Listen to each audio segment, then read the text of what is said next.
What's up, Super League? Just a few thoughts ahead of the new season this weekend. I thought I'd have a quick rundown of the teams and how I think they might get on. Things to look forward to before I do that. We've got the pre-season blog. That'll be out probably Saturday. And we've got the welcome interview with the new Panathinaikos boss. I'm hoping to get that out tonight, actually. So a bit of content coming out for you guys, as well as the daily question and shared football moment that I'm sharing from my personal account instead of the team account.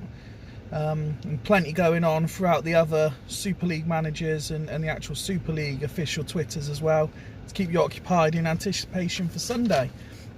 I hope you're all keeping safe and well. There's obviously a lot more serious stuff going on outside of the Super League world, so send you my best, and if anyone is isolating or feeling lonely or anything, just drop me a message, and as quick as I can I'll send you something. And as I've said in other posts, I'll happily just talk to you about anything you want to talk about. Don't feel lonely, don't be alone. Anyway, on to the Super League and just a couple of thoughts on the teams. We'll start with the champions, Bolton Phoenix. Obviously can't dispute the talent they got in the squad. They've done a bit of business in the summer as well. I rate them, and I rate the manager. I can't see them retaining though. Just my view, no particular reason. I can't tell you what will happen in 26 games plus the playoff time, but I can't see them retaining. The one thing I did notice, and I could be wrong, but they seem to be lacking that sort of star striker that a lot of clubs that have continued success have. Or perhaps not the star striker, but the all-round depth of strikers. Valen were obviously runners-up last year. I think they've improved their squad, and they're very likely to be challenging again. Welcome to new boys, Chudley Cannons and Panathinaikos. I like that Parma have clearly said that they're going to, I say said, through the deals they've done, they're clearly going for a new philosophy, a new mentality, a new style. Interesting to see how that pans out for them. And but yeah, good luck to both of you guys. Obviously not too much luck, because I'd like to be successful too, but hope you enjoy it. Welcome to the Super League, and it's going to be a bumpy ride, so enjoy it. Churchtown, again, are going to be my pick. I just think their squad from top to bottom is superb. Not many teams can lose players like Michael Owen and it not weaken them in the slightest. So I'm going to say, obviously, with the obvious exception of the Devils, Churchtown will be the team I'm looking at to win the whole thing. Midlothian, the B&M Boise, as I might refer to him from now on. And that's not in a horrible way. I just really enjoyed his video the other day. I don't know why they get so much stick. I think they've got a really good squad. I think he's clearly shown he knows what he's doing. To get a top 6 place in your first season.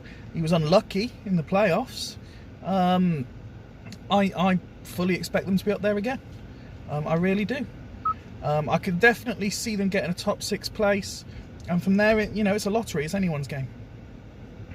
The Dragons were coming good at the end of last season. Jamie was doing a good job, and he's added Boise.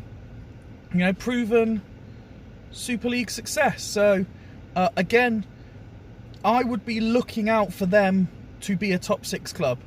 And I think I said on the show on Sunday, I predicted what should be the top 6, and I can't remember who exactly I said. I'll think of it by the end of the video, but I said that Dragons would be one of the 3 teams, because I said only 3 of the what should be top 6 would make the top 6, and I said Dragons, with the additions they've made on and off the pitch, they will be challengers.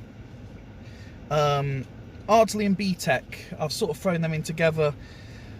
They were appalling last year for squads of their quality, and I don't get me wrong, I really like both the guys in charge at them clubs, but for the quality they had in their squad, where they finished was appalling. and they've both strengthened.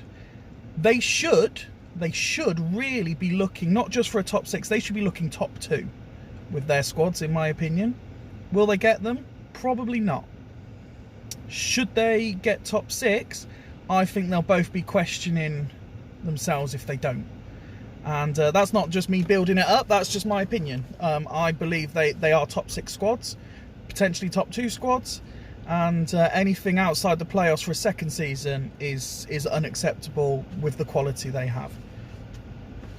Go on to Alf at Asta, and I hope you're well, Alf, with everything you've been going through. I think the fairest way to describe what I think here is great manager, world-class manager at this level, average on paper squad. And that doesn't mean they won't achieve anything, because Alf is that good. If you think of what happened outside of the Super League world, and how Man United, for example, was seen as having an average squad, but Alex Ferguson made them great in his last season or two. And then as soon as he left, you could see that was the case, because they completely fell apart despite having virtually the same squad. I think that would happen at Asta. Hooligans, I think, have strengthened where they needed to strengthen. They obviously got Taribo in from us. Sol Campbell being back will be like a new sign-in. Everyone said that defensively is where they look weak, and I think they look a lot stronger this year, so I would be looking at them to challenge. My only concern for them, probably more so than what I said about Bolton, they do not seem to have that striker that you're looking at and thinking, do you know what, that worries me. They don't have the Penzas, the Rossinis, that sort of player. Do they have enough up front? They've got Ronaldinho, but he's playing just behind a front 2. Is the front 2 in front of him good enough? Sloths, I think most people are going to predict them to finish bottom, which is unfortunate. It's understandable. I really hope that they do well this year. I think that in terms of charismatic managers, he's up there. And I like characters to succeed. We don't want a boring Super League. We want the real showman to getting all the way to the end, because his playoff, promotional stuff could be superb. We're talking better than Boise? Who knows? Hods have been fairly quiet as normal, but I think they've done what they need to do. I will never ever write them off. And then there's us. And I said on Sunday I was concerned that I hadn't done the business I wanted to do defensively, but I think attack, we're as strong as anyone else in the league. And can I just get that formation right to really let all them players, do their thing? We're doing something new, which, as I said again on Sunday, I don't think anyone else has done in the Super League before, for our first game at home to Sloths, and we're hoping that it'll work nicely and we'll get off to a flying start. Yeah, so that's my thoughts. Feel free to agree or disagree. It's just an opinion at the end of the day. And keep an eye out for the Palmer Nikos blog and the pre-season blog. And we'll see you Sunday.